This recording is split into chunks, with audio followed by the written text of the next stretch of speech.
Pada tahun 1991, di gurun pasir Kuwait, dengan sandi Operasi Desert Storm, ribuan rudal Tomahawk Amerika menghantam pasukan Saddam Hussein.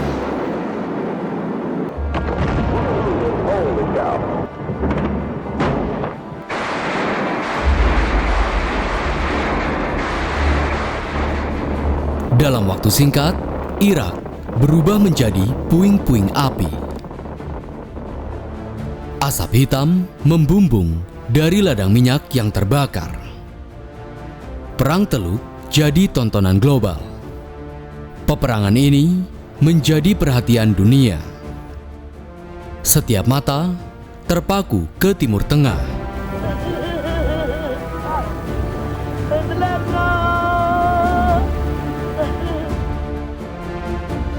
Tapi, jauh di Eropa Tenggara, sebuah negeri yang dulu bernama Yugoslavia mulai retak dari dalam. Bukan oleh rudal, bukan oleh invasi asing, tapi oleh luka lama dan nasionalisme etnis yang dibangkitkan. Api peperangan mulai menyala di sana. Slovenia dan Kroasia menyatakan kemerdekaan. Pasukan federal Yugoslavia dikerahkan. Perang saudara pun pecah. Di Slovenia, perang berlangsung singkat. 10 hari, 10 nyawa.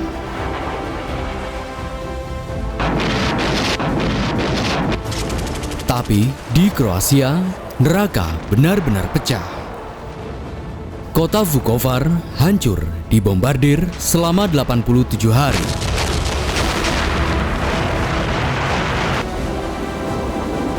Ratusan warga sipil dibantai. Rumah dan gereja dibakar dan jutaan orang terusir dari rumahnya.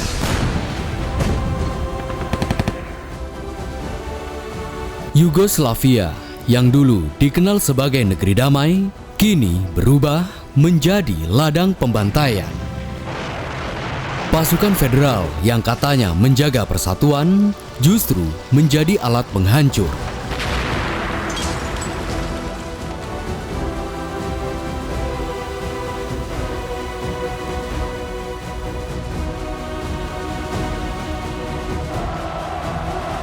Tapi, siapakah yang menggerakkan mereka?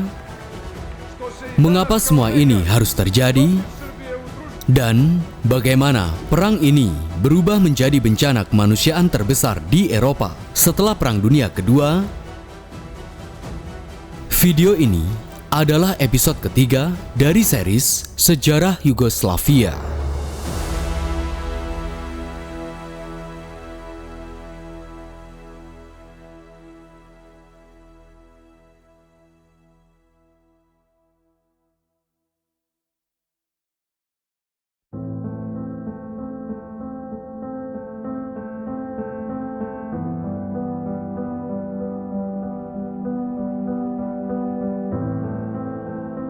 Kepergian Josip Broz Tito membuat Yugoslavia seperti rumah besar yang kehilangan kepala keluarga. Tidak ada lagi suara yang bisa membungkam perdebatan. Tidak ada tangan yang mampu menjaga keseimbangan antar etnis. Bak kapal yang kehilangan nahkodanya. Kini Yugoslavia akan sangat mudah diterpa oleh badai besar.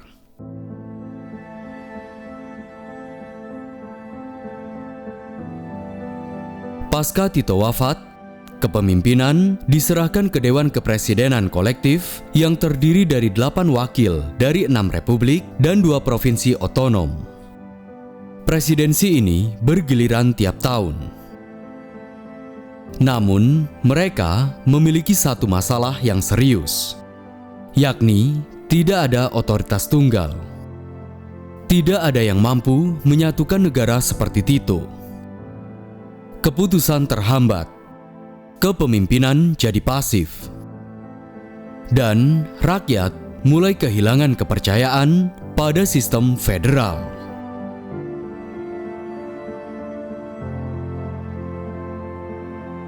Tahun 1980-an, menjadi masa suram ekonomi Yugoslavia. Krisis utang luar negeri memuncak. Inflasi melonjak dari 200% menjadi lebih dari 1000% pada akhir tahun 1980-an. Bahkan pada tahun 1989, inflasi mencapai angka ekstrim sekitar 2.500%. Lebih dari itu, hutang luar negeri menembus 20 miliar dolar. Bank Dunia dan IMF memaksa Yugoslavia menjalankan kebijakan pengetatan. Subsidi pun pada akhirnya dicabut. Pajak dinaikkan dan ribuan pekerja kehilangan pekerjaan. Sementara itu, korupsi mewabah di pemerintahan Yugoslavia. Lantas, efek dari semua itu? Ya, tentu saja. Masyarakat menderita dan bahkan semakin frustasi.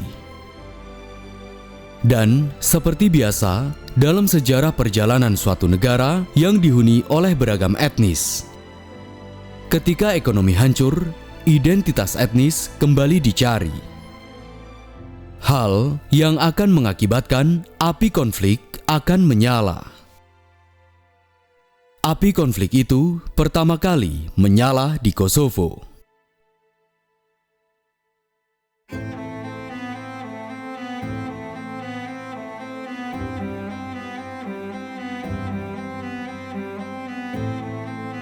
Kosovo saat itu dihuni oleh 80% rakyat Muslim Albania dan 15% Kristen Ortodoks Serbia.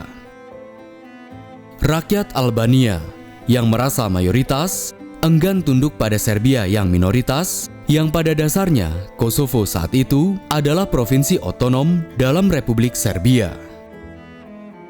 Berdasarkan Konstitusi 1974, statusnya diperkuat hingga hampir setara dengan republik lain, namun tetap berada dalam struktur Serbia. Sebaliknya, Serbia menganggap rakyat Albania sebagai etnis penjajah. Mengapa kami yang menjadi mayoritas di tanah ini harus tunduk pada republik lain yang minoritas di sini? Mereka berkeinginan Kosovo harus merdeka. Mereka hanya tidak tahu kapan harus bergerak.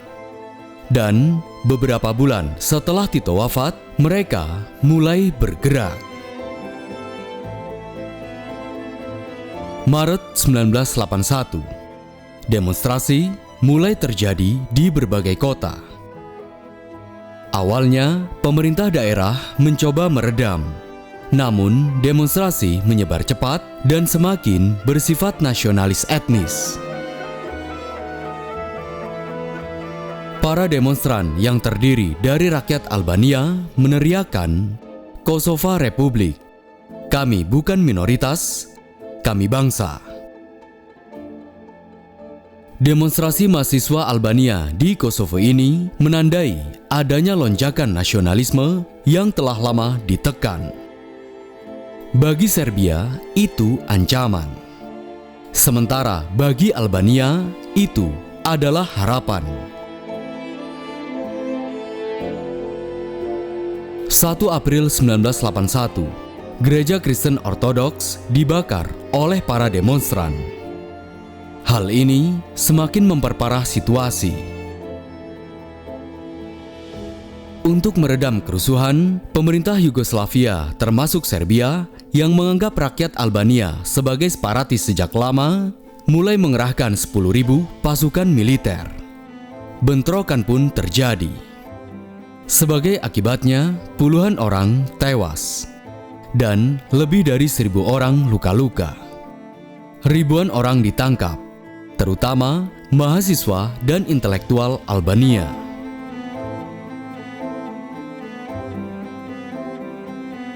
Akibat dari kerusuhan etnis ini, demilitarisasi mulai diberlakukan di Kosovo. Rakyat Albania mulai diawasi dengan sangat ketat. Hal ini tentu saja memiliki dampak panjang yang bahkan sangat fatal. Rasa ketidakadilan di kalangan etnis Albania semakin dalam. mereka mulai mengembangkan gerakan bawah tanah untuk melawan. Hal yang akan mengakibatkan Kosovo menjadi medan perang saudara di kemudian hari.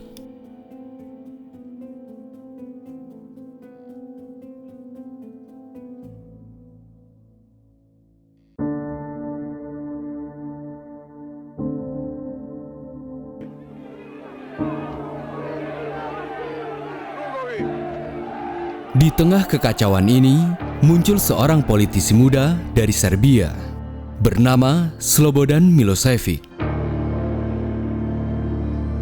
Awalnya, ia dianggap teknokrat biasa, birokrat partai yang sebelumnya mengecam nasionalisme. Tapi, semuanya berubah ketika ia melihat satu hal, yakni emosi rakyat.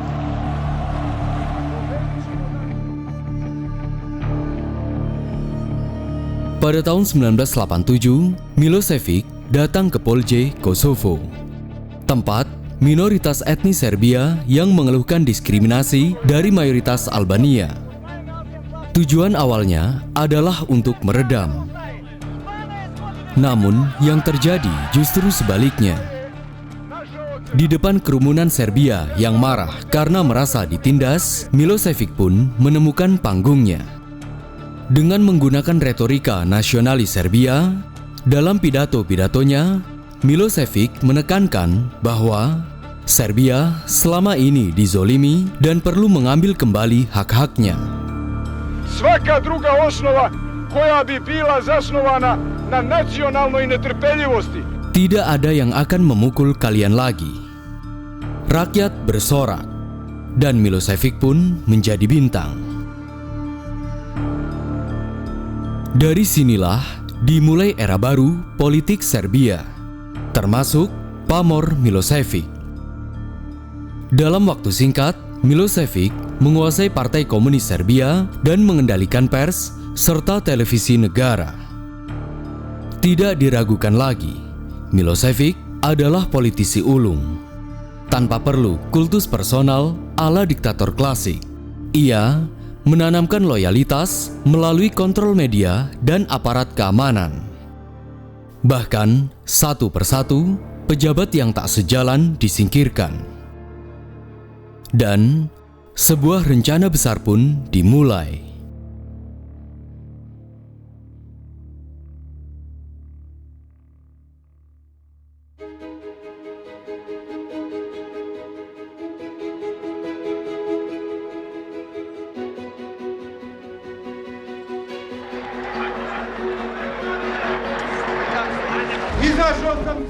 Oktober 1988. Selama 5 hari, ratusan ribu orang tumpah ruah di Novi Sad, Vojvodina.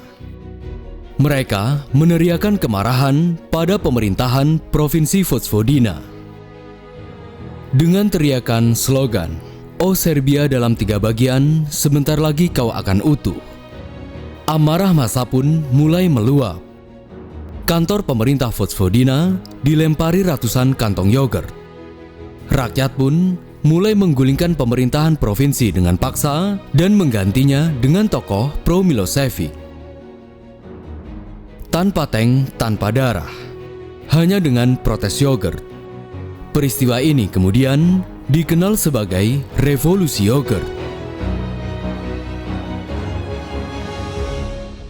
Dengan revolusi itu, Vojvodina jatuh ke tangan tokoh pro-Milošević.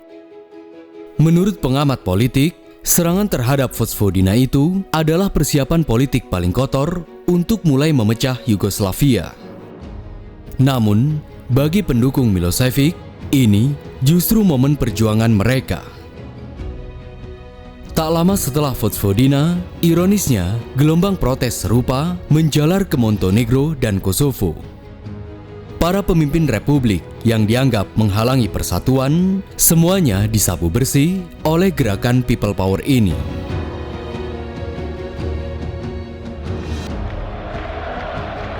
Pada akhirnya, tidak bisa dipungkiri, Milošević tampil bak pelindung orang kecil.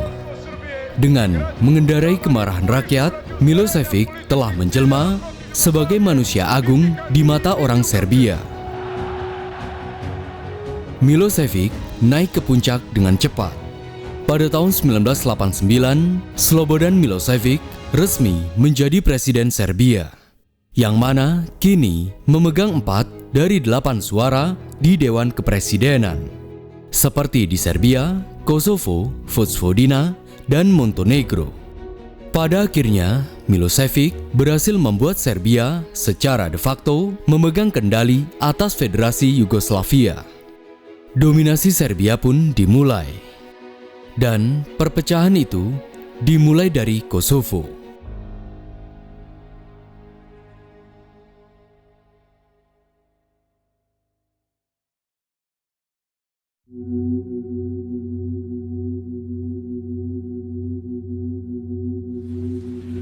Svako oklevanje znače nove pritiske. 1989.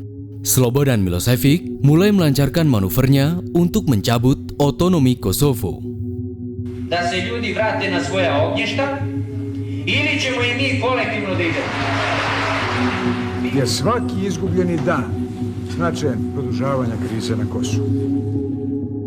Melihat hal ini, ribuan rakyat Albania di Kosovo turun ke jalan.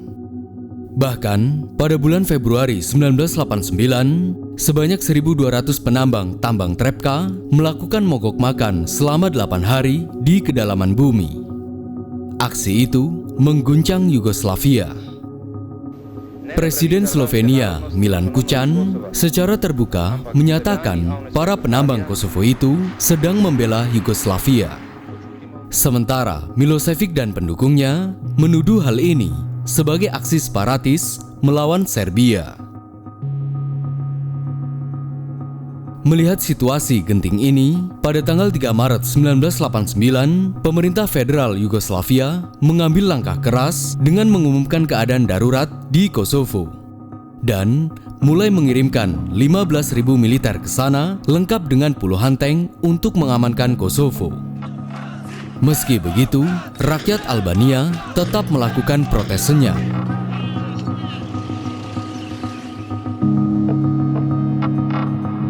Lebih dari itu, dengan kekuatan militer dan rakyat Serbia, para legislator Kosovo ditekan untuk mengadakan sidang Majelis Republik untuk mencabut otonominya. Akhirnya, pada tanggal 23 Maret 1989, dengan todongan tank di luar gedung dan kehadiran pasukan bersenjata lengkap, para legislator Kosovo secara terpaksa mengadakan sidang Majelis Republik. Sidang pun dimulai. Dan, sebagaimana telah diatur sebelumnya oleh pimpinan partai, mayoritas anggota akhirnya menyetujui amandemen konstitusi yang mencabut sebagian besar otonomi Kosovo.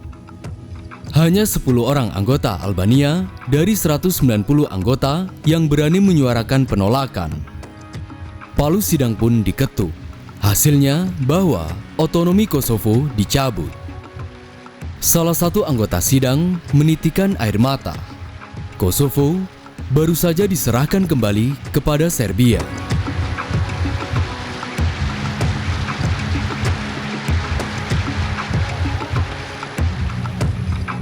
Berselang 5 hari kemudian, pada tanggal 28 Maret 1989, Majelis Serbia di Belgrade meresmikan amandemen konstitusi tersebut. Sehingga resmilah otonomi Kosovo dan Vojvodina yang diatur konstitusi 1974 dicabut.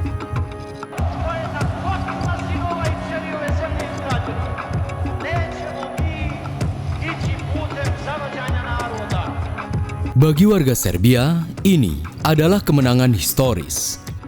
Sorak-sorai warga Serbia kian menggema di Kosovo. Sementara itu, bagi warga Albania Kosovo, ini adalah mimpi buruk yang menjadi nyata. 24 Maret 1989, sehari setelah pemungutan suara, 20.000 pelajar dan warga Albania turun ke jalan di Pristina dan Ferizaj untuk memprotes pencabutan. Aparat keamanan pun dikerahkan dan bentrokan pun terjadi. Di tempat lain, aksi serupa juga terjadi, bahkan hingga 1 minggu. Akibat berbagai bentrokan ini, sebanyak 21 orang tewas. Pemerintah pusat pun kembali mengerahkan militer ke Kosovo. Bak zona perang, Kosovo pun praktis menjadi wilayah dengan penjagaan militer dan pengawasan intelijen paling ketat di Eropa. Sekitar 100 tank dan kendaraan lapis baja serta 15.000 serdadu terus bersiaga di seluruh pelosok Kosovo serta menciptakan teror agar rakyat tunduk. Aparat keamanan mulai melakukan razia dan penangkapan besar-besaran. Banyak politisi, manajer, dan tokoh masyarakat Albania diciduk dan ditahan. Beberapa bahkan diancam hukuman mati dengan tuduhan kontra-revolusioner. Kini, Kosovo bagi rakyat Albania ibarat seperti provinsi yang terjajah. I imam sasvim praktičan predlog da radno predsjedništvo sada da Dalam kekacauan ini, menurut pengamat politik, Slobodan Milošević adalah aktor kunci di balik pencabutan otonomi dan penindasan di Kosovo. Ia yang menginisiasi, dan ia pula yang paling diuntungkan secara politik. Dengan memainkan sentimen nasionalis, Milošević berhasil mempersatukan mayoritas rakyat Serbia di belakangnya, menjadikannya pemimpin tak tergoyahkan di Serbia, dan menjadikan etnis lain sebagai kambing hitam. Namun, upaya Milošević tak berhenti di sini. Kelak, dia justru akan memicu api peperangan yang membelah peta Yugoslavia.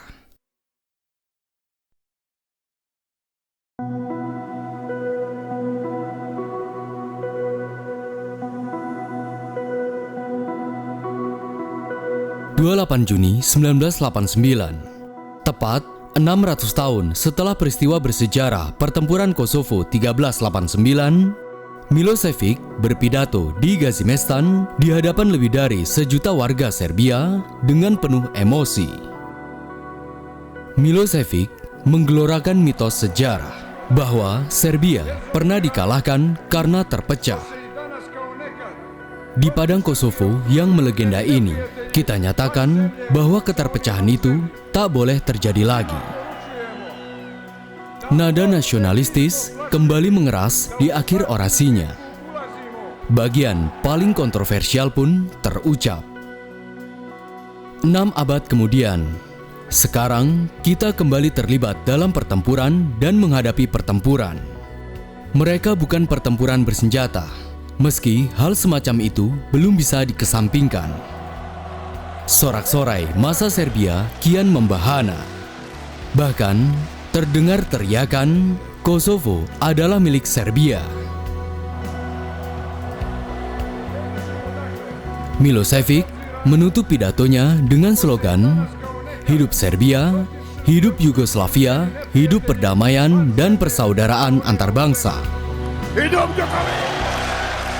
Što se i danas kao nekad protiv Srbije udružuju njeni neprijatelji van zemlje sa onima u zemlji. Namun, dunia sudah menangkap isyarat keras bahwa perdamaian dan persaudaraan itu justru diambang kehancuran. Pidato ini disiarkan ke seluruh negeri dengan retorika sejarah bercampur nasionalisme etnis dan trauma kolektif. Kini, Serbia bersiap untuk merebut kembali hak-haknya di Yugoslavia.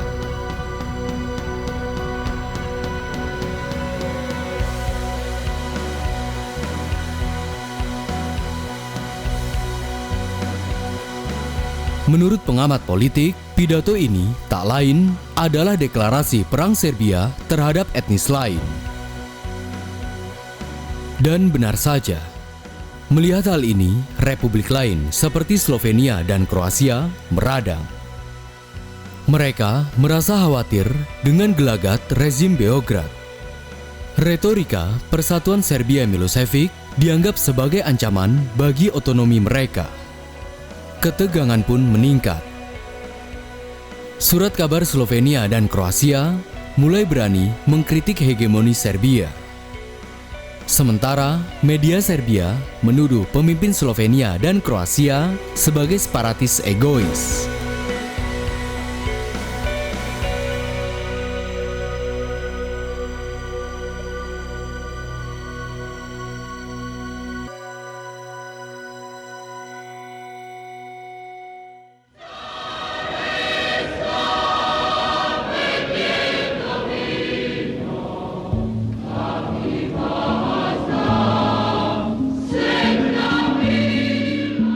tengah kekacauan konflik etnis ini, pada bulan Januari 1990, Partai Tunggal Yugoslavia, Liga Komunis Yugoslavia atau SKJ, mengadakan kongres ke-14 yang luar biasa tegang.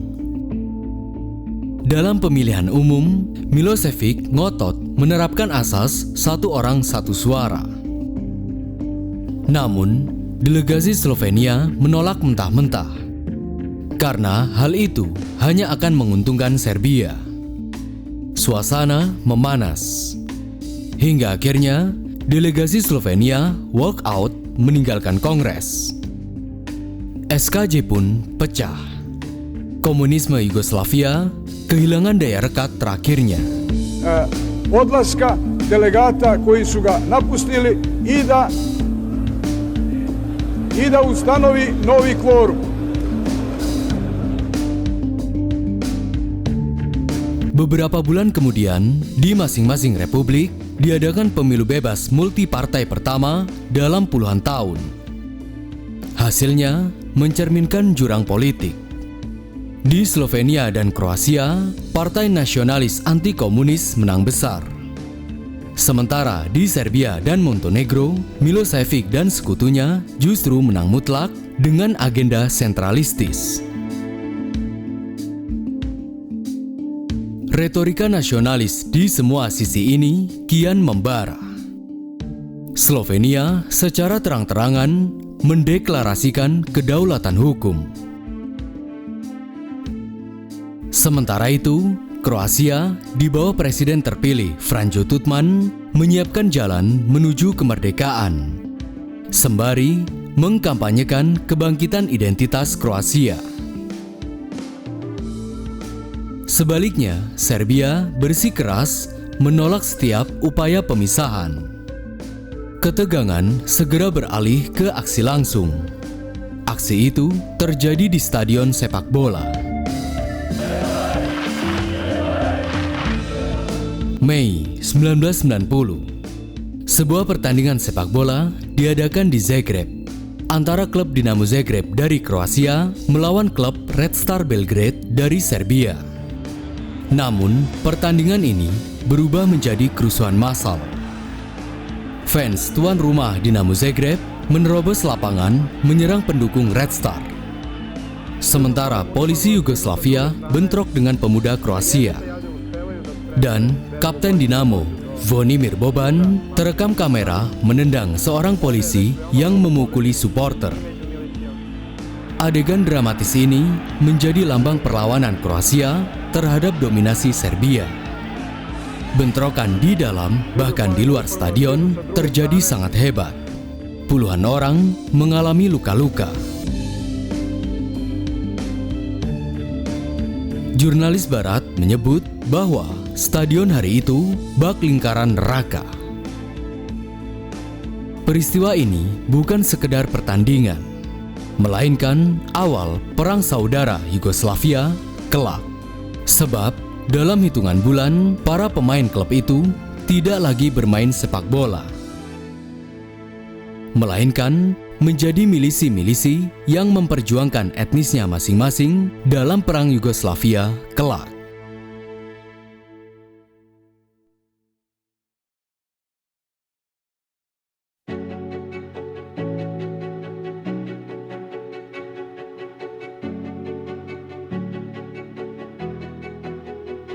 (1991), Slovenia dan Kroasia mengejutkan dunia.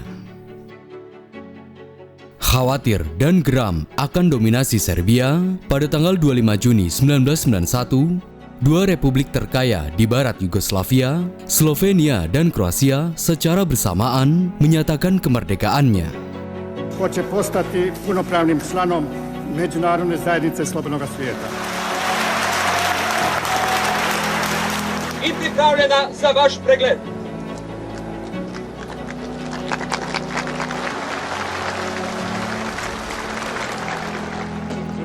Melihat deklarasi ini, pemerintah pusat mengerahkan Tentara Rakyat Yugoslavia atau JNA untuk mencegah perpecahan negara. Namun, sudah terlambat. Dengan menumpas, tidak akan bisa dengan mudah menyelesaikan masalah. Kemerdekaan ini sudah direncanakan matang-matang dan mereka bersiap untuk mengorbankan darah dan nyawanya untuk tanah airnya. Pemerintah Slovenia sepenuhnya mengantisipasi bahwa militer Yugoslavia akan merespon dengan kekuatan militer pada hari deklarasi kemerdekaan atau segera setelahnya. Dan benar saja, pada tanggal 27 Juni 1991, perang dimulai.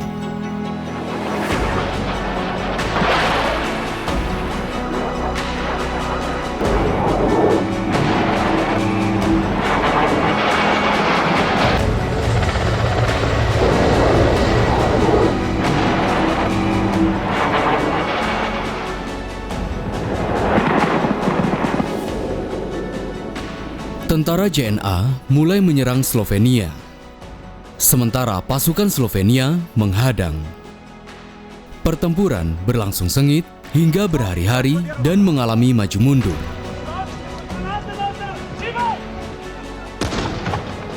Akibat pertempuran ini, puluhan tentara tewas. Dan pertempuran yang dikenal sebagai Pertempuran 10 Hari ini berakhir pada tanggal 7 Juli 1991 dengan Slovenia sebagai pemenangnya. Mereka berhasil mempertahankan tanah airnya. Gencatan senjata pun diadakan. Hasilnya, pada akhir Oktober 1991, pasukan federal JNA sepenuhnya ditarik dari Slovenia. Dengan demikian, Slovenia berhasil memisahkan diri dari negara federal Yugoslavia tanpa pertumpahan darah besar. Namun, di Kroasia, situasi yang terjadi berbeda. Situasinya jauh lebih kompleks dan mematikan. The Republic of Croatia declares itself independent from Yugoslavia and pleads for the world's recognition. Čin slobode kojim još jedan narod hoće postati punopravnim članom Međunarodne zajednice slobodnog svijeta.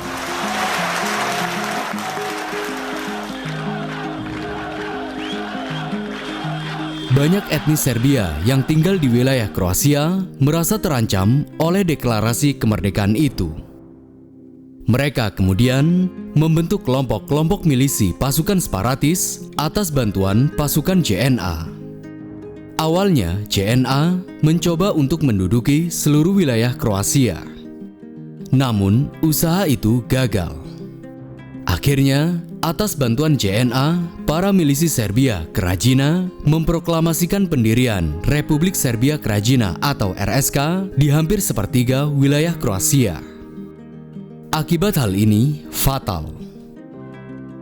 Akhirnya, perang saudara yang jauh lebih kompleks dan mematikan pun terjadi.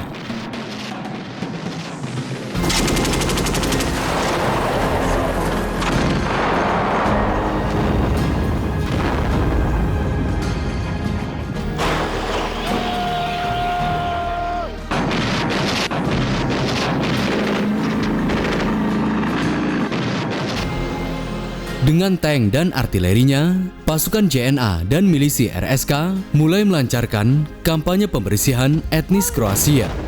Mereka menyerang daerah-daerah berpenduduk Serbia dan mengusir warga Kroasia dari sana. Sebaliknya, di wilayah yang dikuasai pemerintah Kroasia, milisi nasionalis Kroasia juga melakukan kekerasan terhadap warga Serbia lokal. Tiada luka, tiada darah. Seluruh target, baik warga sipil, dihabisi dengan sangat keji. Perang Kroasia tidak hanya soal kemerdekaan.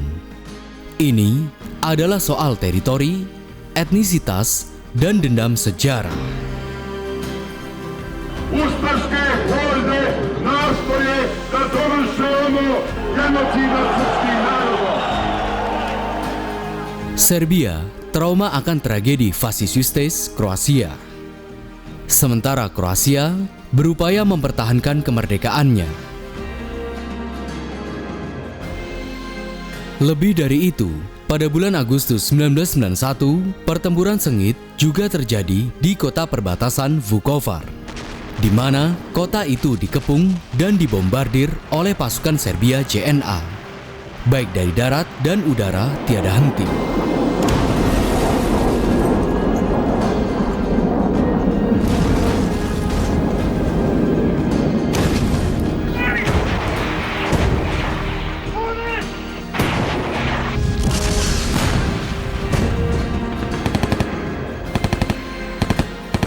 Kota itu hancur lebur hanya dalam 87 hari. Sebuah pengepungan dan serangan paling brutal di Eropa sejak Perang Dunia Kedua. Setelah itu, ada sebuah tragedi, di mana ratusan warga sipil Kroasia dibantai oleh pasukan JNA di dalam sebuah ladang di luar Vukovar. Sementara itu, pada akhir tahun 1991 di selatan, di kota bersejarah Dubrovnik yang dilindungi UNESCO, juga dihujani artileri-artileri JNA. Serangan ini memicu kecaman internasional. Sangat ironi, tentara federal kini bagaikan mesin penghancur.